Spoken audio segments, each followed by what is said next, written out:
是什么道？你看，我们会将才可取胜。即便是上古修士遇到，重叠，你这个不孝！那是什么妖物？此物巨魔族至宝。自然居然知道毁人斗心。Hula-hula, bagaimana nih kabar kalian? Semoga kalian dalam keadaan baik-baik saja, sehat selalu, serta dilancarkan rezekinya ya guys. Seperti biasa, untuk hari Senin, kita akanlah melanjutkan spoiler dari Renegade Immortal, tepatnya bagian dari 68. Jadi tanpa basa-basi, langsung saja kita masuk ke dalam alur spoilernya. Ingat, ini spoiler. Setelah lama menunggu, Wang Lin pun akhirnya tiba. Di saat itu juga, Red Butterfly yang melihat kedatangan dari Wang Lin langsunglah melancarkan serangannya dan pertempuran tidaklah bisa dihindari. Begitu juga dengan Wang Lin tidaklah menyangka kalau orang yang telah diundang oleh Qihu ini adalah Red Butterfly, yaitu musuh bebuyutan dia di alam surgawi. Lantas ya untuk Qihu langsunglah tepuk kepala karena dia juga tidak menyangka orang yang telah dia undang adalah orang yang bermusuhan satu sama lain guys. Dan untuk Wang Lin yang merasakan ada bahaya langsunglah memanggil katak petir serta mengeluarkan bendera larangannya. Lalu dia menyerang secara bersama-sama. Melihat itu juga Red Butterfly dengan begitu cepat mengeluarkan sebuah patung es yang merupakan salah satu harta karunia. Patung es pun langsunglah mengeluarkan cahaya biru yang membuat semua serangan Wang Lin menjadi membeku. Lalu ya Wang Lin segera mengeluarkan jiwa pengembara dalam jumlah yang begitu sangatlah banyak untuklah mengejar keberadaannya. Melihat pertempuran yang begitu sangatlah sengit, Qihu hanya bisa geleng-geleng kepala. Dia bingung bagaimana cara untuklah menghentikan pertarungan ini. Lantas dia pun mencoba untuklah berdiri di tengah-tengah dan segera menghentikan mereka. Akan tetapi usahanya ini tidaklah berhasil sama sekali. Waduh. Karena untuk mereka berdua ini benar-benar begitu sangatlah fokus dan juga tidaklah mau mengalah satu sama lain guys. Ya sebagaimana kita tahu untuk Wang Lin sedikitlah dendam kepada dirinya. Karena sebelumnya itu dia tidak tahu apa-apa tetapi diserang dan ini saatnya untuklah membalasnya. Lalu Wang Lin segera mengeluarkan selusin naga dan langsung menggabungkan serta membentuk sebuah tombak besar yang langsunglah mengarah kepadanya. Di saat itu juga Red Butterfly segera mengusap patung esnya. Seketika patung es ini pun mengeluarkan cahaya biru lagi yang membuat sebagian besar jiwa pengembara yang dikeluarkan oleh Wang Lin langsunglah berhenti bergerak karena mereka langsunglah ketakutan. Namun tombak besar yang telah dibentuk olehnya langsunglah diluncurkan dan segera menembus cahaya biru dan di saat yang sama juga Wang Lin pun langsunglah mengikuti tombak tersebut dari belakang dan mulai melontarkan beberapa kata yang membuat Tao dari Red Butterfly terpengaruh. Dan ini adalah salah satu cara untuklah mengalahkannya guys, yaitu menghancurkan hati Tao-nya.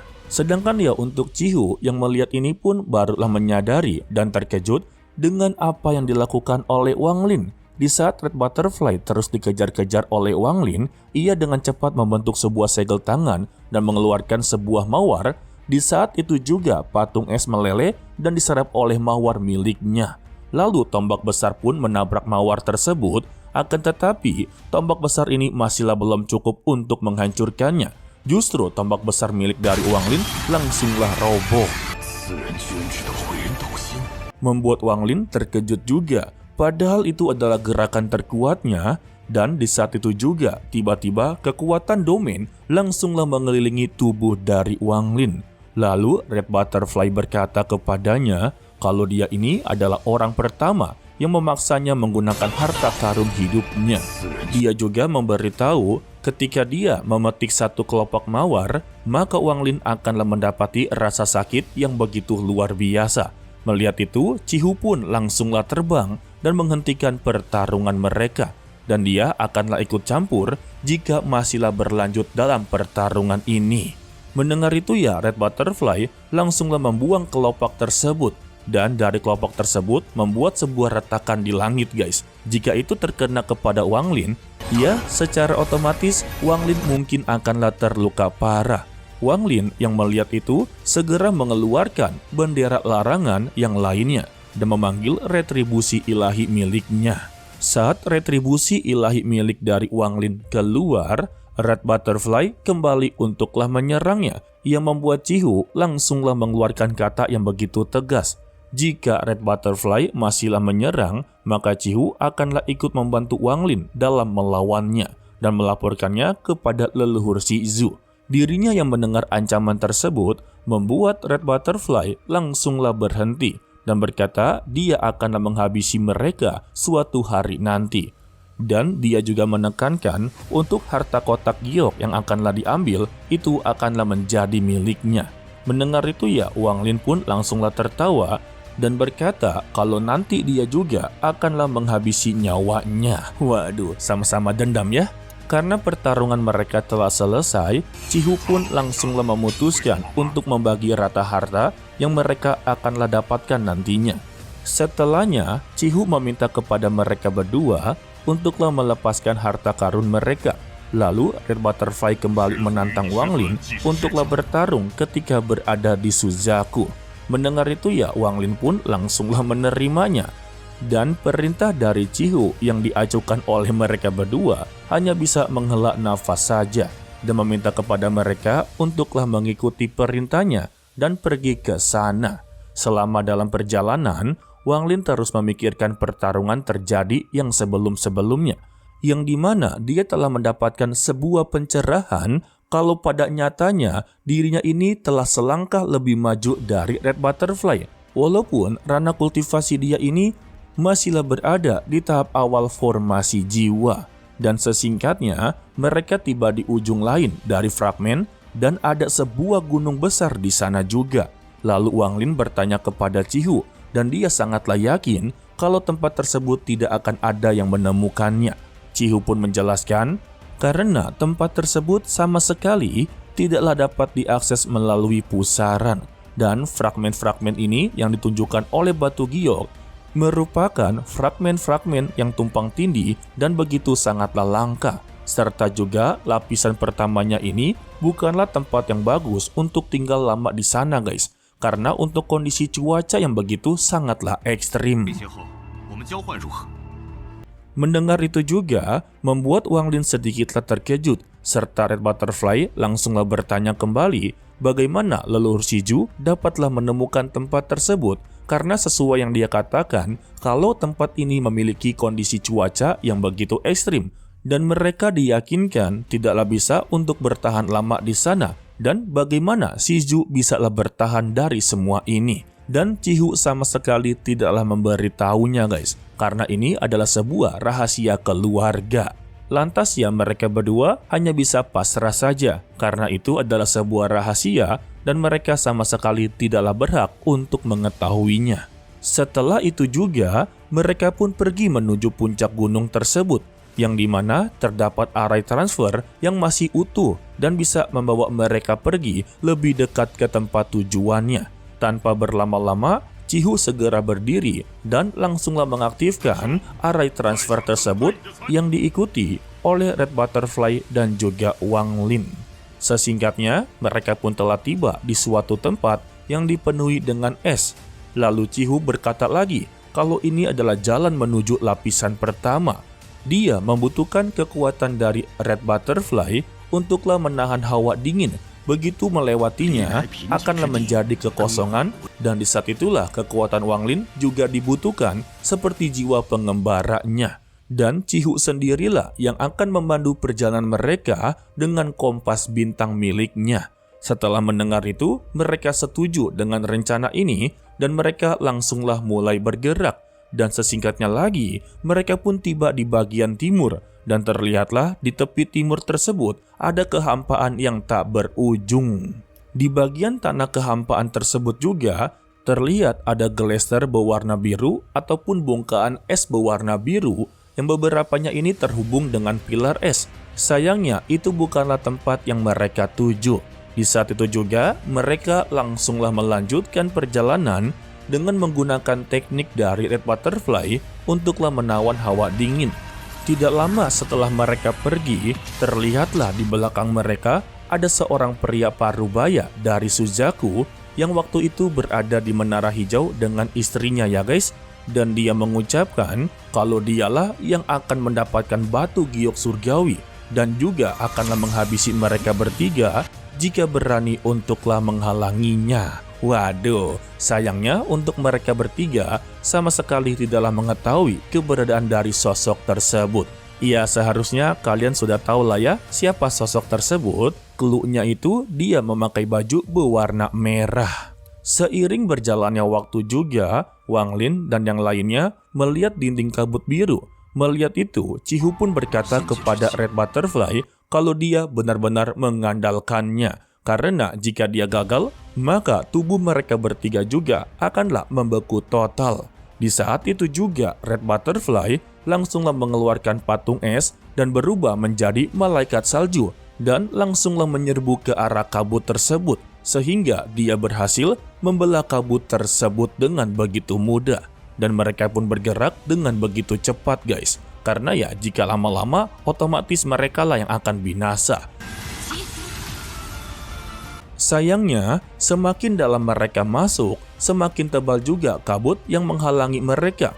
Hingga malaikat salju milik dari Red Butterfly mengalami sebuah retakan. Melihat itu, Red Butterfly dengan begitu cepat langsunglah membentuk sebuah segel tangan yang membuat pembuluh darah di malaikat salju langsunglah aktif, serta menyatu membuat retakan tersebut menghilang secara perlahan-lahan. Dan juga aura dingin langsunglah terpancar. Sementara itu ya untuk pria parubaya yang berada di belakang ini, dia teruslah mengikuti mereka bertiga dari belakang. Dan anehnya, dia sama sekali tidaklah mengeluarkan kemampuannya. Dia berjalan begitu sangatlah santai dengan menghiraukan suhu dingin di sekitarnya. Waduh, Mimin kagak bakal kasih tahu namanya agarlah kalian benar-benar penasaran bagi yang tidak tahu ya. Dan sesingkatnya, mereka pun berhasil keluar dari kabut tersebut. Dan Cihu mengeluarkan kompas bintangnya dan menyuruh Red Butterfly untuklah beristirahat. Karena setelah ini adalah bagian dari Wang Lin untuklah bekerja. Dan dia langsunglah mengeluarkan jiwa pengembaranya ke arah ujung timur untuklah mengamati sekitar dan memberitahu jika ada sesuatu yang aneh agarlah mereka bisa menghindarinya. Dan dia memperingati kepada Wang Lin untuk tidak menyebarkan akal ilahinya karena itu akanlah memicu sebuah bencana. Mendengar itu, Wang Lin langsunglah mengiyakannya. Tidak lama dari itu juga, jiwa pengembaranya langsunglah menemukan ke arah timur kalau ada 2 tempat kosong. Alhasil, Wang Lin bertanya lagi, apa yang akan dia lakukan untuklah 2 tempat kosong tersebut? Cihu hanya berkata sembari tertawa, kalau harta yang didapatkan tidak akanlah cukup jika dibagikan kepada mereka bertiga. Dan dia meminta kepada Wang Lin untuklah mengeluarkan kekuatan penuhnya untuklah mendapati 3 ruang kosong. Karena jika tidak, mereka akanlah selesai jika kompas bintang ini benar-benar rusak. Wang Lin mengerti dan langsunglah mengeluarkan bendera larangannya untuk berjaga-jaga jika Cihu ataupun Red Butterfly akanlah menyerang dirinya. Setelah itu, Cihu segera mengaktifkan kompas bintang dan seketika energi aneh pun keluar. Dan mereka mulai bergerak dengan begitu sangatlah cepat. Lalu Cihu berkata kalau mereka hanya bisa berbicara melalui indera ilahi saja. Dan dia memberikan peta bintang kepada Wang Lin untuklah mengirim jiwa-jiwanya ke sana. Sayangnya, ada salah satu tentakel gurita berhasil mengenai kompas bintang yang membuat sebuah bencana atau malapetaka akanlah menimpa mereka. Dan terdengarlah suara raungan yang begitu sangatlah menyelekit, yang ternyata itu adalah burung kuno yang disebut sebagai Su. Berdasarkan ingatan dari dewa kuno Tusi, Su ini merupakan binatang kecil yang merusak dan membutuhkan banyak orang untuklah mengalahkannya. Selain itu juga ada 3 bagian dari dirinya yang disebut sebagai harta karun, yaitu otak, tentakel, dan intinya. Mendengar penjelasan dari Wang Lin, Cihu benar-benar sangatlah terkesan dengan ilmu pengetahuannya. Namun untuk Red Butterfly sama sekali tidak mempercayai ucapan dari Wang Lin. Tetapi bagaimanapun juga, mereka dalam masalah besar. Dan kita akhiri untuklah spoiler kali ini, yang dimana kemungkinan besarnya untuk bagian 69, kita akanlah melihat untuk pertama kalinya mereka bertiga bekerja sama dalam menghadapi satu binatang surgawi kuno guys. Tetapi ya kita masih belum tahu apakah alur Tonghuanya ini yang asli akanlah sampai ke sana lebih dulu atau tidak sama sekali ya. Takutnya ya studionya ini benar-benar mengincar sebuah pertarungan, maka ya bakallah disingkat ataupun dilompat-lompat beberapa capture. Jadi kita lihat saja nanti bagaimana dengan episode selanjutnya. Oke lah, sepertinya cukup sampai di sini saja dulu untuklah video kali ini. Mimin ucapkan terima kasih kepada kalian yang telah menonton sampai akhir. Pesan dari Mimin, tetaplah menjadi orang yang baik walaupun itu sangatlah sulit. To be continue, sampai jumpa di video berikutnya. Bye-bye. 修的是什么道？你看，我们会剑才可取胜。即便是上古修士遇到，重叠，你这个不孝！那是什么妖物？此物巨魔族至宝。自然捐躯的回龙。